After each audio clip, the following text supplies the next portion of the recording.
1994ஆம் ஆண்டு ஜப்பானிய விஞ்ஞானி டாக்டர் மசாரு எமோட்டோ ஒரு நம்ப முடியாத பரிசோதனையை செய்கிறாரு.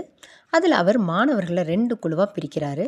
2 குழுக்கிட்டையும் ஒரு செட் தண்ணீர் பாட்டிலை கொடுத்து அதை பார்த்து, நான் உன்னை வெறுக்கிறேன், நீ ஒரு தோல்வி போன்ற நெகட்டிவான வார்த்தைகளை ஒரு குழுவை பேச சொன்னார். மற்றொரு குழுவிற்கு நான் உன்னை நேசிக்கிறேன், நன்றி அப்படிங்கிற அன்பான வார்த்தைகளை சொல்ல சொன்னார். அதுக்கப்புறம் அந்த தண்ணீரை உறைய வச்சு பரிசோதித்து பார்க்குறாரு. அப்படி பார்க்கும்போது அவருக்கு அதிர்ச்சி அளிக்கக்கூடிய முடிவுகள் கிடைக்கிது. என்ன அப்படின்னா, நெகட்டிவான வார்த்தைகளை கேட்ட தண்ணீர் உடஞ்சு சிதஞ்ச வடிவங்களை உருவாக்குது. ஆனால் அன்பான வார்த்தைகளை பெற்ற தண்ணீர் அழகான வடிவங்களாக மாறுது. இதில் வியக்க வைக்கக்கூடிய கருத்து என்னன்னா, நம்ம உடலில் 70% மேலே தண்ணி இருக்குது.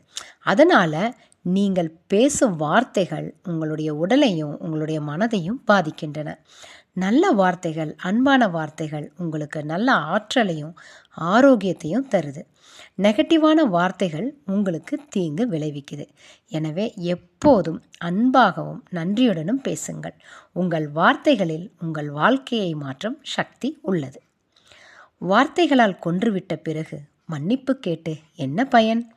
வலிகள் குறையப் போவதும் இல்லை, பேசிய வார்த்தைகள் மனதை விட்டு அழியப் போவதும் இல்லை.